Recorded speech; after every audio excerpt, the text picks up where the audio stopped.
আসসালামু আলাইকুম দর্শক বন্ধুরা, সবাই কেমন আছেন? আশা করছি যে যেখান থেকে দেখছেন অনেক অনেক ভালো আছেন।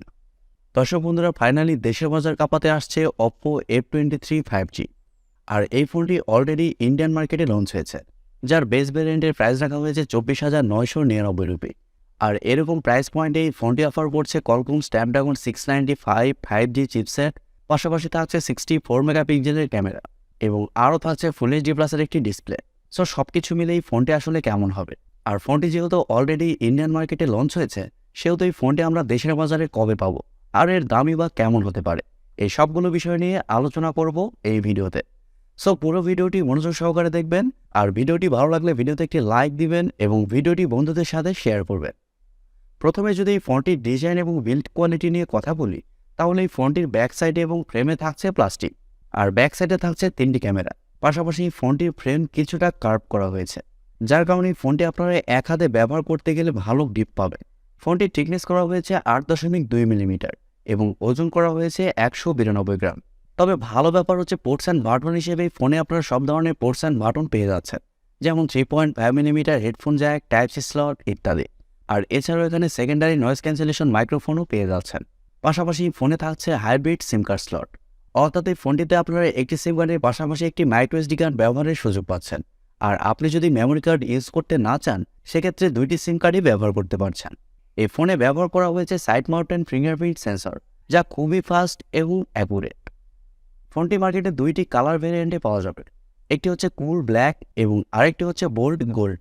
সো ওভারঅল সব কিছু মিলিয়ে ফোনটির ডিজাইন ল্যাঙ্গুয়েজ আপনাদের কাছে কেমন লেগেছে, কমেন্ট করে আপনাদের মূল্যবান মতামত অবশ্যই জানাবেন। যদিও এই ফোনটির ডিজাইন অনেকটাই Oppo Reno 8T ওই ফোনটির মতো। ডিসপ্লে নিয়ে কথা বলতে গেলে এই ফোনে থাকছে 6.72 ইঞ্চির একটি IPS LCD প্যানেল, যা ফুল এইচডি প্লাসের একটি ডিসপ্লে, যার রেজুলেশন হিসেবে থাকছে 1080x2400 পিক্সেল এবং আরও থাকছে 392 ppi ডেন্সিটি। তবে মজার ব্যাপার হচ্ছে এই ডিসপ্লেতে ব্যবহার করা হয়েছে 120 হার্টজের রিফ্রেশ। এর কারণে ডিসপ্লে টাচ রেসপন্স যথেষ্ট ভালো হবে এবং আরও থাকছে 550 নিটস টাইপ ব্রাইটনেস, যার কারণে ডিসপ্লেটা মোটামুটি ব্রাইট হবে, একেবারে খুব বেশি ব্রাইট হবে না। ডে লাইট কন্ডিশনের ডিসপ্লের ব্রাইটনেস চালিয়ে নেওয়ার মতো হবে, তবে ইনডোর কন্ডিশনের ডিসপ্লেটা যথেষ্ট ব্রাইট হবে। আর IPS প্যানেল হলেও ফুল এইচডি প্লাসের ডিসপ্লে হওয়ার কারণে ডিসপ্লেতে যে কোনো কন্টেন্ট প্লে করলে ডিসপ্লেতে শার্পনেসের ঘাটতি আপনারা ফিল করবেন না। ডিসপ্লের কালার কোয়ালিটিও মোটামুটি ভালোই হবে, আর ডিসপ্লের চিন বা বেজেলও কিন্তু যথেষ্ট ন্যারো রাখার চেষ্টা করা হয়েছে। তবে একটি কথা না বললেই না, এই ফোনটি যেরকম প্রাইস পয়েন্টে লঞ্চ করা হয়েছে, তাতে এই ফোনটিতে অ্যামোলেড প্যানেল দিলে একটু বেটার হতো। কিন্তু Oppo তাদের F সিরিজের ফোনগুলোতে সবসময় এরকম করার চেষ্টা করে, তারা কোনো জিনিস ভালো দেয়, আবার কোনো জিনিস একটু নর্মাল দেয়, কারণ তারা এই সিরিজটা অফলাইন মার্কেট টার্গেট করেই তৈরি করে। তবে একটি কথা না বললে না, আপনারা যদি আমাদের চ্যানেলে নতুন হয়ে থাকেন, সেক্ষেত্রে আমাদের চ্যানেলটি সাবস্ক্রাইব করে পাশে থাকবেন এবং পাশে থাকা বেল আইকনটি প্রেস করে দিবেন। ফোনটির সফটওয়্যার এবং পারফরমেন্স নিয়ে যদি আমরা কথা বলি, তাহলে এই ফোনে থাকছে Android 13, যার ব্যাকএন্ডে থাকছে ColorOS 13.1। তবে সবচেয়ে মজার ব্যাপার হচ্ছে Oppo এই ফোনটিতে 4টি মেজর আপডেট দিবে, অর্থাৎ Android 14, 15, 16 এবং 17, এবং 5টি সিকিউরিটি আপডেট দিবে, যা আমাদেরকে স্যামসাং প্রোভাইড করে। আর ফোনটিতে চিপসেট হিসেবে থাকছে Qualcomm Snapdragon 695 চিপসেট, যা একটি 5G চিপসেট, আর এই চিপসেটটি মূলত 6 নানোমিটার আর্কিটেকচারে তৈরি করা, এবং জিপিইউ হিসেবে থাকছে Adreno 619। দর্শক বন্ধুরা, Qualcomm Snapdragon 695 এই চিপসেটে কিন্তু যথেষ্ট স্টেবল একটি চিপসেট, যার আন্তঃ স্কোর 4 লাখেরও উপরে।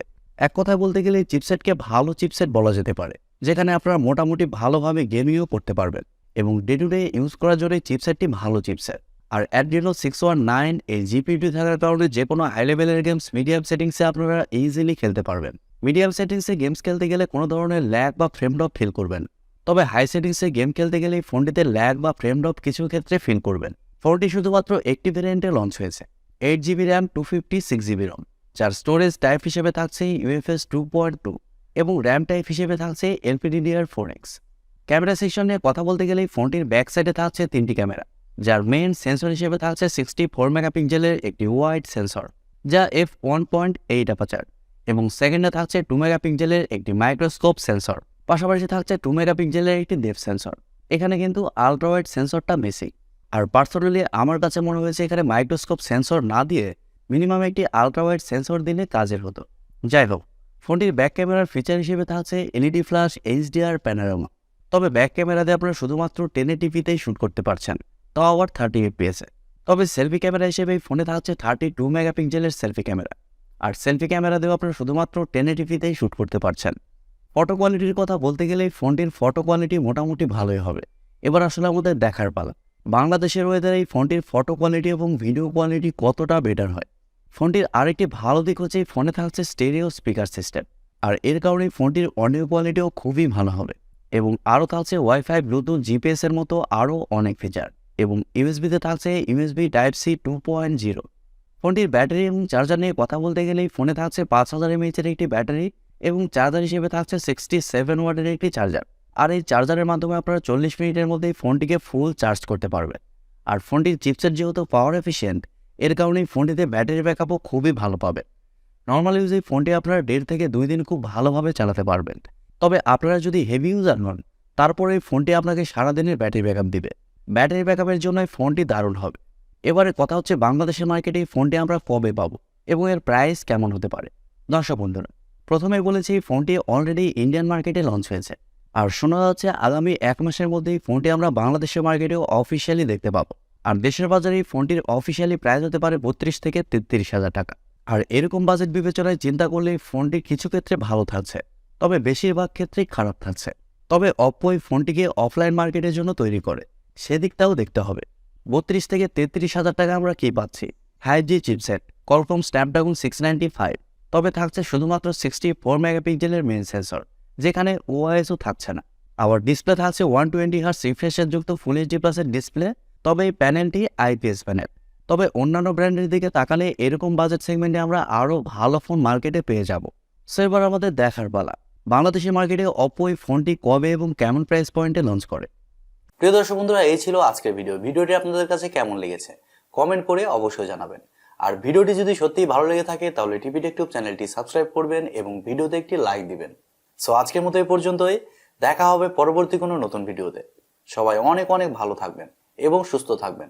খোদা হাফেজ, টাটা।